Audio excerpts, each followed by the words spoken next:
सुदामा नामक एक ब्राह्मण श्री कृष्ण के परम मित्र थे। उन्होंने श्री कृष्ण के साथ गुरुकुल में शिक्षा पाई थी। वह गृहस्थ होने पर भी संग्रह परिग्रह से दूर रहते हुए भाग्य के अनुसार जो कुछ भी मिल जाता उसी में संतुष्ट रहते थे। भगवान की उपासना और भिक्षाटन यही उसकी दिनचर्या थी। उनकी पत्नी परम पतिव्रता और अपने पति के साथ हर अवस्था में संतुष्ट रहने वाली थी।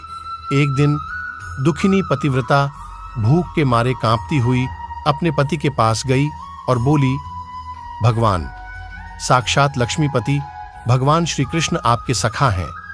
वह शरणागत वत्सल और ब्राह्मणों के परम भक्त हैं। आप उनके पास जाइए।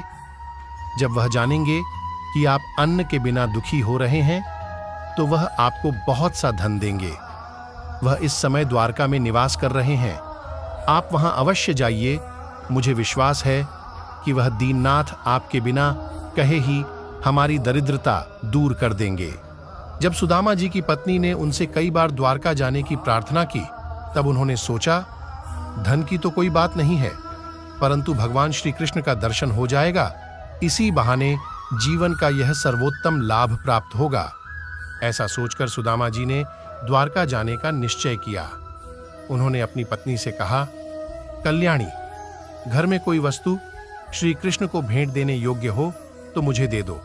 ब्राह्मणी ने पास पड़ोस के ब्राह्मणों के घर से 4 मुट्ठी चूड़े मांगकर एक कपड़ों में बांध दिए और भगवान श्री कृष्ण को भेंट देने के लिए अपने पतिदेव को दे दिए।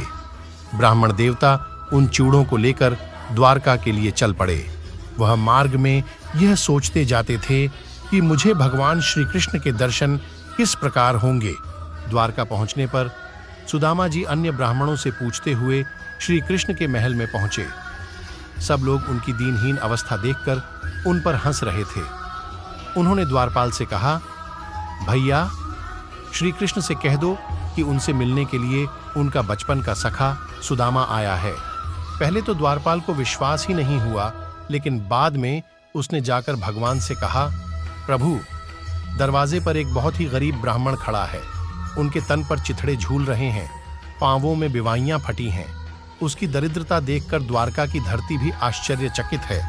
वह अपना नाम सुदामा बताता है, कहता है कि श्री कृष्ण का मित्र हूं। सुदामा नाम सुनते ही श्री कृष्ण अपने पलंग से कूद पड़े और नंगे पांव दौड़ते हुए दरवाजे तक पहुंचे। उन्होंने सुदामा को अपने गले से लगा लिया और कहा, मित्र, तुम आए तो, लेकिन बहुत कष्ट भोगने के बाद आए।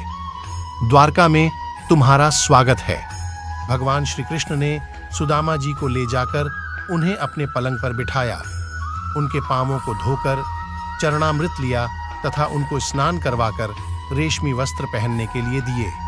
रुक्मिणी जी स्वयं उन्हें पंखा झलने लगीं और भगवान ने उन्हें नाना प्रकार का स्वादिष्ट भोजन करने के लिए दिया।